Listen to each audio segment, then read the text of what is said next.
Hello students, welcome to Feynman Institute. So here I will be solving the part B of Max question paper. I have already uploaded the part 1 video. If you haven't watched it, please watch part 1 of this video. So let us start the discussion.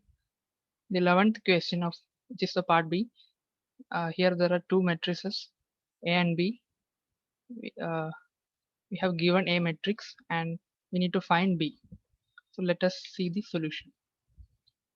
So here we have 3A plus B equal to this matrix, and we know what is the A matrix, and from this we can easily solve for B matrix, which is a very easy question.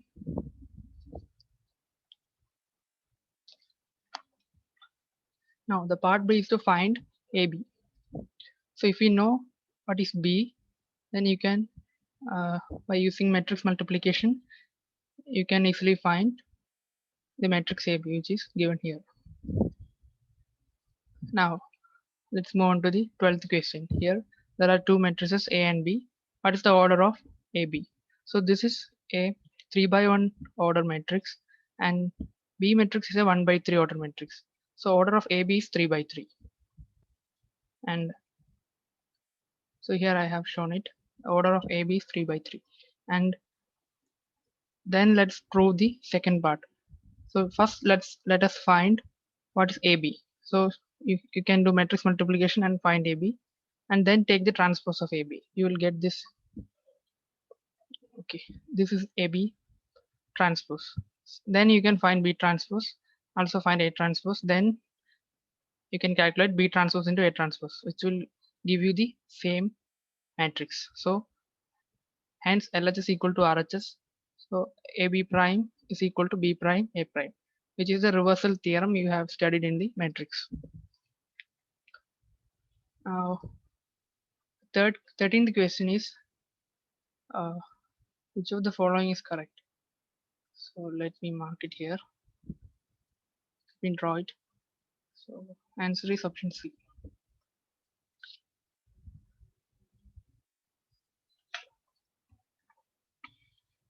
Now let's move on to the 13th, second part of the 13th question. So I'll show the solutions. So here we have tan inverse 2 by 11 plus tan inverse 7 by 24. By applying that same formula, tan inverse x plus y by 1 minus xy, using some simple algebra, you can get this relation tan inverse 1 by 2, which is equal to the RHS, and LHS is equal to RHS. So this is a very easy question. So I'll quickly go on to the next questions, which is to find the derivatives of derivative of y with respect to x using these two relations for the two parts. So the first part we can differentiate with respect to x, and here we have to differentiate y with respect to x. Here I have used the product rule, and here also we have to first derivative with respect to y, then differentiate y with respect to x, and then rearrange, and you can find what is derivative of y. Similarly, the second part was to differentiate y equal to sine inverse 2x by 1 plus x square. Here I have substituted x is equal to tan theta, such that this term will be 2 tan theta by 1 plus tan square theta, which is nothing but sine 2 theta. And sine inverse of sine 2 theta is 2 theta, which is, here I have substituted this back again. So theta equal to sine inverse x. Now we can differentiate.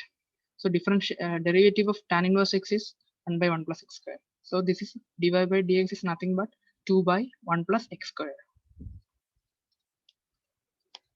Now the 15th, let's move on to the 15th question.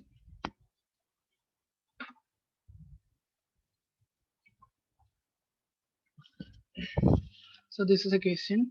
We have to find the intervals in which the function is increasing or decreasing. So let's find the derivative and equate it to 0. And if the derivative is positive, then the function is increasing. So in the interval 3 by 4 to infinity, the function is increasing. Whereas for the interval minus infinity to 3 by 4, the function is decreasing. In 16th question, find the order and degree of this equation. So this is second order differential equation. Order is the highest order derivative in this differential equation, which is second order. So order is 2 and degree is the highest power of highest order derivative. So highest order is this term. So the power of this term is 1. So order is 2 and degree is 1. So that is the degree. Now find the general solution of this equation. So that we can obtain by using method of separation of variables. So here I have written order and degree, and then using method of separation of variable, you can bring one plus. You can bring the x terms at one side and y terms in the other side, and then integrate. So here we will get this tan inverse y equal to x plus x cubed by 3 plus 8. And then if you want, you can bring tan in the right side. So this is the general solution of this differential equation.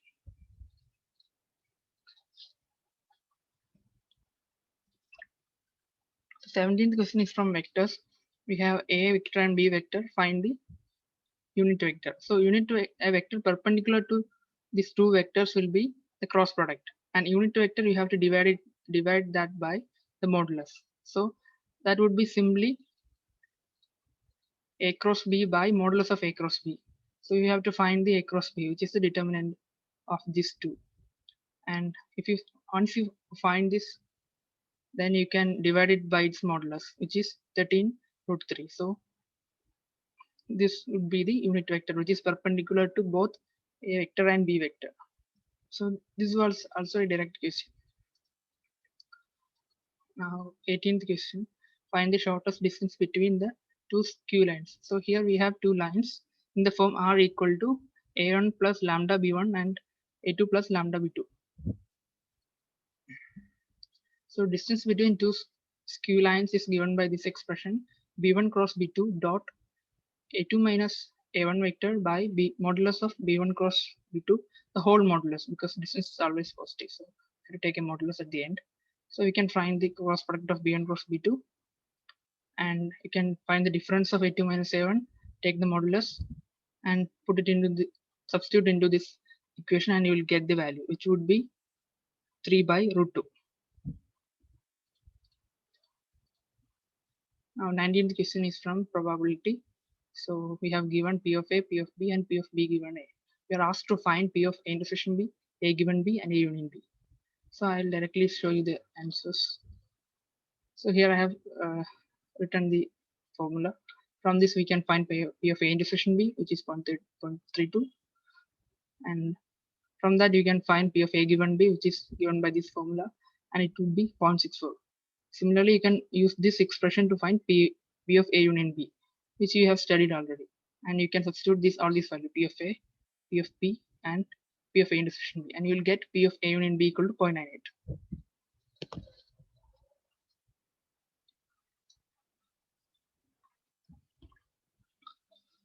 So the question number 20. So I'll write the answer here. So the answer is option B, 3-1. And so this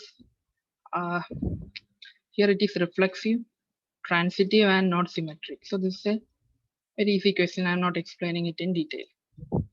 Now let's move on to the next question.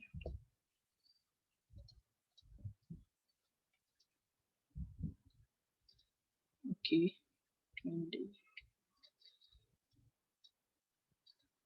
Okay, 21. So we have to find the derivative of x raised to x as well as this relation. Okay. So let's see the part 1 first. So we can use the logarithmic differentiation technique. Take logarithm in both sides. So this would be log y and this would be x log x. Take differentiative 1 by y and differentiate y with respect to x. Here use the product rule. You will get this. Simplify this. And then you can take y to the right side. This will be the derivative. And second part, we can differentiate x with respect to t and y with respect to t and take the ratio. I'll show it. So here first take dx by dt and find dy by dt. So derivative of y with respect to x will be dy by dt divided by dx by dt. So that would basically t squared. And next question is an integrating an integral. We have to evaluate it. So for that we can use the method of partial fractions. So this integrand you can write it in the form a by x plus 1 plus b by x plus 2, and you can find the coefficients a and b by putting x is equal to -1 and x is equal to -2 and equating. So I have got a equal to -1 and b equal to 2. You can substitute it here and integrate. So integrating this, you will get minus log mod x plus 2 log mod x plus 2 plus a.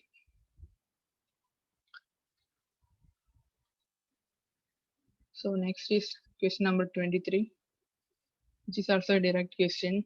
So you have to construct this matrix and also express this matrix as a sum of a symmetric and a skew symmetric matrix. I'll show you the solution. So this is matrix A. So it is a 3 by 2 matrix. You can substitute values of I and j into this and you will get all the elements. So this is A matrix. And part B, you have to find the transpose, and symmetric matrix is A plus A transpose, and skew symmetric matrix is A minus A transpose. So transpose means you change the rows into columns, and you can write A as a sum of a symmetric and skew symmetric matrix. Add them and divide it by 2. So these two terms cancel and it would be 8. It would be A. So you can write the matrix A in the form of a symmetric as well as a skew symmetric matrix.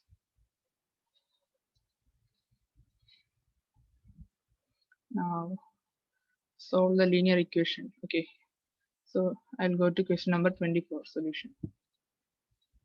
So to solve this system of linear equation, you have to write it in the matrix form, and you can find the determinant of A. Determinant of A is non-zero, so the solution exists, and you can find the inverse. A inverse equal to J by determinant A, and the solution x, y, z can be obtained by solving this equation. X is equal to A inverse B. So in order to find the A inverse, you need J and determinant A. J is basically the transpose of the cofactor matrix. This is a cofactor matrix. So you know how to do the cofactors and take the transpose. So here we have alternate plus minus minus plus minus plus minus plus signs are there, and this cofactor is means you take the determinant of these two terms for cofactor of A11. Likewise, you can find all the terms and then take the transpose. So once you take the transpose, then you will get the adjoint A. This is adj, and this is determinant A. And so A inverse equal x is equal to A inverse into B. This is B matrix. You can do matrix multiplication and get these values. So x, the solution is x is equal to 17 by 22, y is equal to 19 by 11, and z is equal to 67 by 22. This is 67, right? Yeah. Here it is 67. Okay. So we are explaining 23. So this question is a direct question. I am not explaining it here. Let's move on to the next question. 26.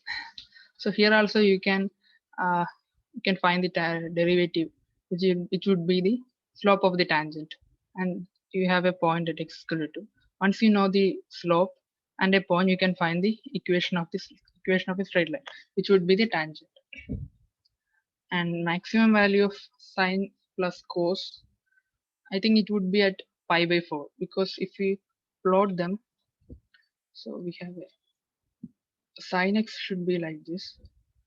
This is the origin, and if you plot the cos x, then it would be something like wait, okay, should be maximum at 1, and yeah, so this is the cos function. Let me use another color for it. Cos. Okay, so this is the cos function and the other is the sine. So the maximum value of sin x plus cos x will be at this point, which would be at pi by 4. I think. So sine pi by 4 plus cos pi by 4 is 1 by root 2 plus 1 by root 2, which would be equal to 2 by root 2, which is root 2, which is numerically equal to 1.414. Okay, if you have any doubts in this answer, you can ask in the comment box, or if there are any mistakes. So let's quickly move on to the next question, which is to evaluate two integrals. So I'll show the solutions first. So this is basically you can solve it by substitution method. Put cos x equal to some u or t or something, and then you will get minus sin x dx equal to du. Put it here. You have a simple integral of sin u, which is minus cos u. You have another minus, so cos u plus c. Now substitute the value of u. You will get cos of cos x plus c. And second part. So here also you can use a simple substitution, tan inverse x is equal to t, and so that 1 by 1 plus x square dx equal to dt. Substitute it back here, you will get integral t dt. Now don't forget to change the limits. So limit should be changed from 0 to pi by 4. Now integrating t squared by 2. Substituting the limits, upper limit minus lower limit, it would be pi squared by 32. Okay, so that's all I have. Now, okay, did I explain this? I think no, I did not explain. So this, I think this is a direct question. You have all done this. So I'll just explain this also. So question number 29. Find the area of a region bounded by a curve y squared equal to x and the lines x equal to 1 and x is equal to 4. So let me draw it here. So this is the x-axis and this is the y-axis. So you know y is equal to x squared, curve would be like this. And here this is your y squared equal to x. So this is a parabola passing through the origin. So this is how the curve looks like. Now we have to find the area of the region bounded by x is equal to 1 and x is equal to 4. Okay, so this you can find easily by integrating this curve y squared equal to x with the limit from x is equal to 1 to x is equal to 4. Okay, and if you are doing it for this region, you have to multiply it with a factor 2 so that you will get the total area. So the total area will be this shaded region is the total area. So you know how to integrate this integral x dy if you are integrating integral y dx. So y equal to root x. So you have to integral y equal to root of x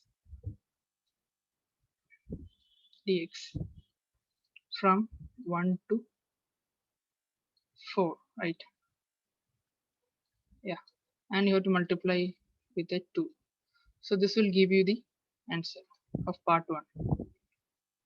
And next let me go to the part 2.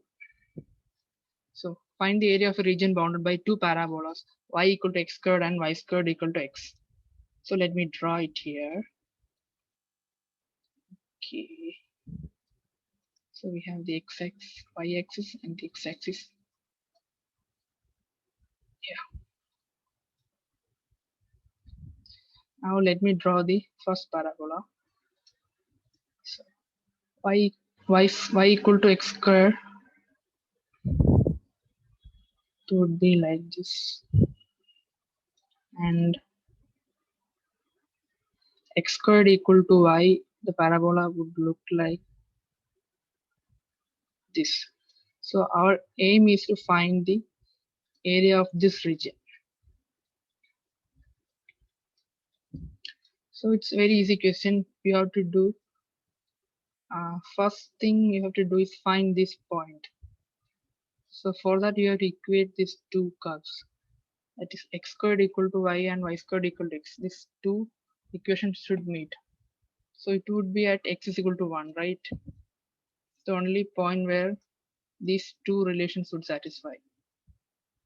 Okay, now you have to find the area of the curve y squared equal to x, and then find the area of the curve y equal to x squared, and you get to subtract them, because this is the area under the first curve, so you can find it by integrating, and then find the area of second curve and subtract it, and you will get the area. I think you have understood it. So that's all for now. Okay.